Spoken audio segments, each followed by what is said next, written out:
Hello, welcome to the Social Bees podcast. Let's talk about body image and the Barbie doll effect.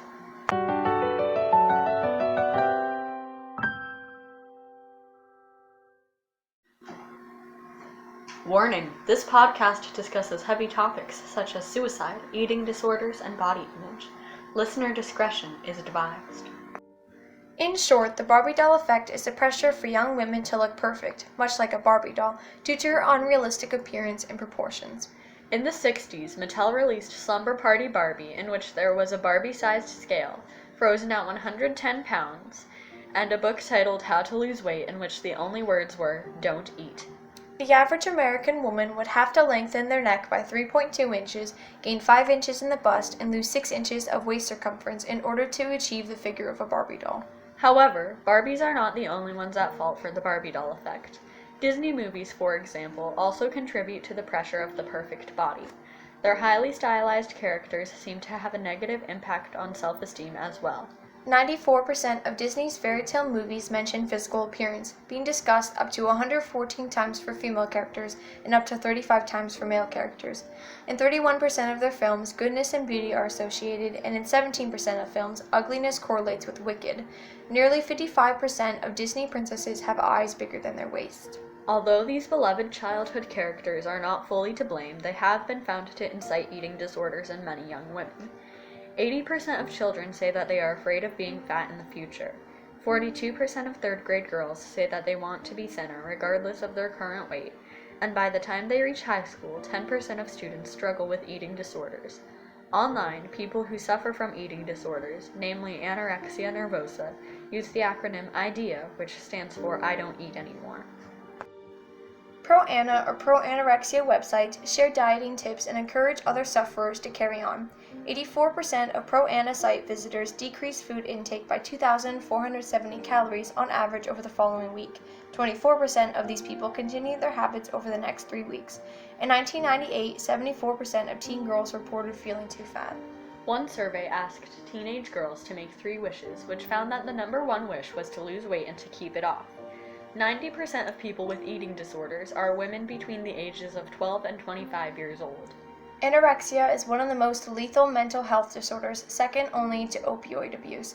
5 to 20% of anorexics will ultimately die from the epidemic's side effects, and recovery can take years.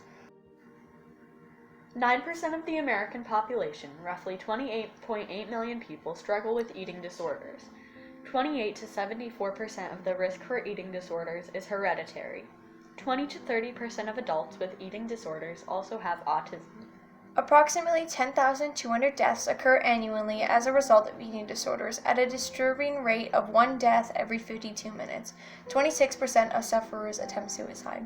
Binge eating is 3 times more common than bulimia and anorexia combined, along with breast cancer, HIV, and schizophrenia. Only 28.4% of the people with a binge eating disorder are receiving treatment, and 40% of the sufferers are male.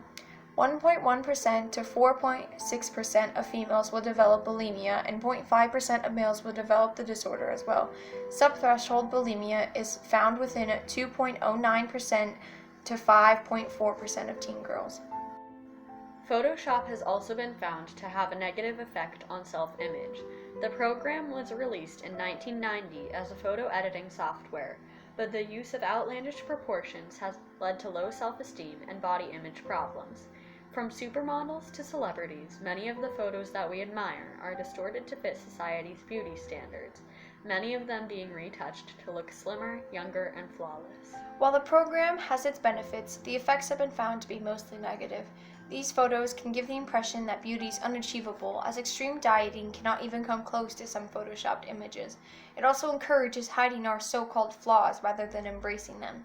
The National Eating Disorder Information Center, or NEDIC, recently established a campaign which urges fashion leaders and business owners to cut down on extreme photo editing and expand model diversity.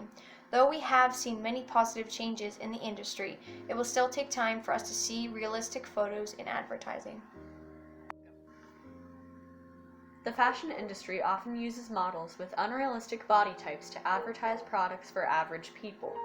While model diversity is expanding, it still puts out an unrealistic representation of what beauty is.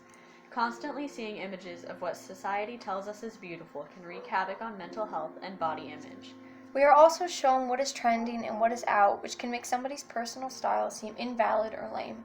Style can be a great way to express oneself, but it can also cause a significant feeling of pressure to keep up with trends. In 2012, students at Northwestern University found that clothing can affect psychological state and performance. This phenomenon is called enclothed cognition. For example, if somebody is wearing a lab coat, they are associated with science or intelligence.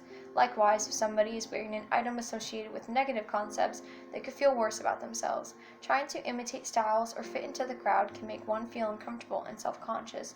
From an inside perspective, the fashion industry can be just as harmful.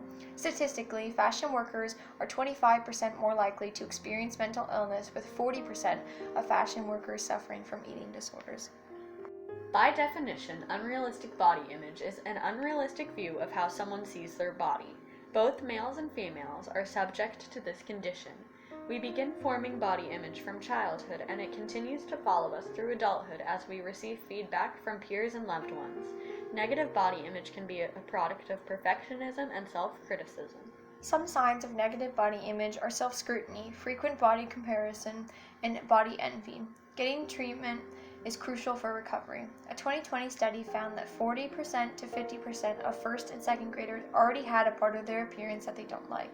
Another 2020 study found that body dissatisfaction can lead to unhealthy emotional and physical habits. People with negative body image are at risk for developing mood disorders, body dysmorphic disorder, eating disorders, lower self-esteem, relationship issues, and self-harm tendencies. Though there are many things that could cause negative body image, a 2006 study found that children who have problematic relationships with their parents are more likely to have negative self-image. People who suffer from anxiety, OCD, and depression are also more likely to suffer from low self-esteem. Discrimination, body shaming, size, gender, and age also play a role in negative body image, as well as accidents, skin conditions, and amputations.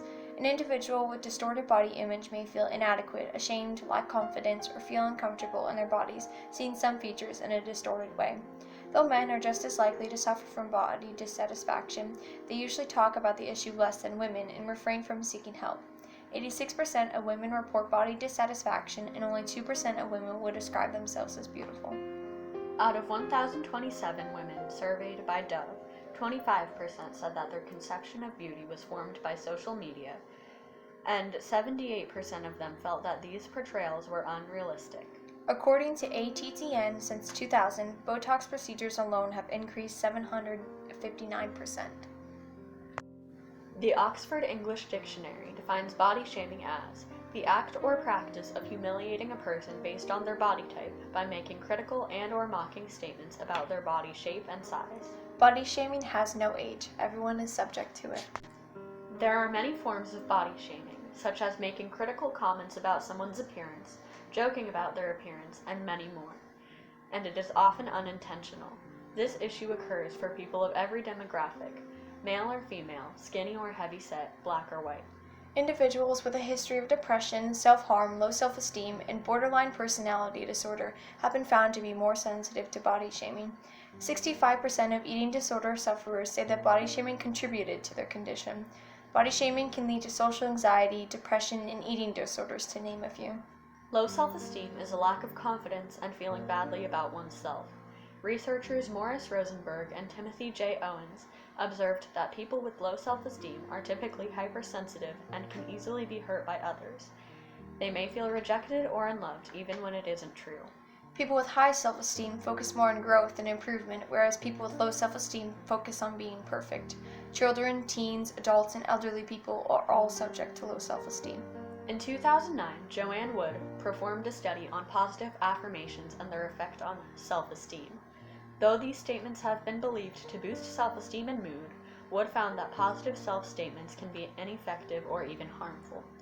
Participants with high self-esteem reported positive results when using positive affirmations, whereas participants with low self-esteem reported feeling worse or feeling no different.